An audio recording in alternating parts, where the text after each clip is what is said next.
ভালোবাসি, তুমি ভালোবাসো কিনা বাসো। বলছে আপনি এখনো তাকে মাফ করেন না, আমি স্থির হইতে পারলাম না। মুসা আলাইহিস সালাতু ওয়াস সালাম গরম নবী, কঠোর নবী।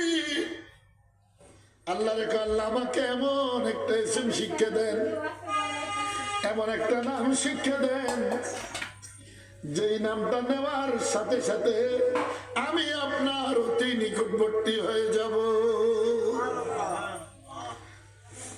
আল্লাহ বলে কুলু লা ইলাহা ইল্লাল্লাহ। কে মুসা বলো লা ইলাহা ইল্লাল্লাহ। মুসা আলাইহিস সালাতু ওয়াস সালাম বলে আল্লাহ এটা তো আমি জানি। কে মুসা লা ইলাহা ইল্লাল্লাহ বলতেই না জানো, এটার হাকিকত, এটার মূল্য তো তুমি বুঝো না। এটা বুঝি আমি মালিক আল্লাহ। তো বললে আল্লাহ কি হবে? কয় আসমান জমিন যা কিছু আছে, এর ভিতরে যা কিছু আছে, সব কিছু যদি এক পাল্লা রাখা হয়, এই লা ইলাহা ইল্লাল্লাহর পাল্লা ভারী হয়ে যাবে।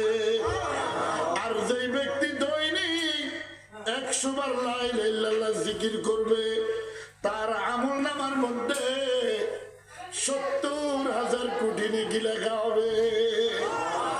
আর যে ব্যক্তি 200 বার লা ইলাহা ইল্লাল্লাহ জিকির করবে, তার আমলনামার মধ্যে 140,000 কোটি নেকি লেখা হবে। আল্লাহ বলে শুধু নেকি দিব না বান্দা, শুধু নেকি দিব না, 70 জন হুর দ্বারা তোরে জান্নাতের মধ্যে আমি 140টা ফিরিজে কইরা সর্বপ্রথম নাস্তা পান করব। আপনার কাছে কষ্ট হইতেছে, আমি যদি মিডিয়া ওয়াজ করতাম আর হাসাইতাম, তাহলে মাঠে মানুষ জায়গা দিতে পারতেন না। যদি আজকেও মাঠে জায়গা নাই, এখানে যে কিছু আল্লাহর আশিক আছে এটা বোঝা যায়।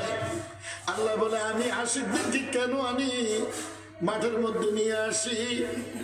ওই কিছু গুনাহগার আছে, ওই আশিকের চোখের পানি দিয়ে আমি তাদেরকেও মাফ করে দিব। আমার নাম রহমান, আমার নাম রহিম। ও ভাইরা, গীবত করার সুযোগ পান কোথায়? চুগলখড়ি কথা করার সুযোগ পান কোথায়? যদি জিকির করতেন, কারো নামে কিছু বলার আগেই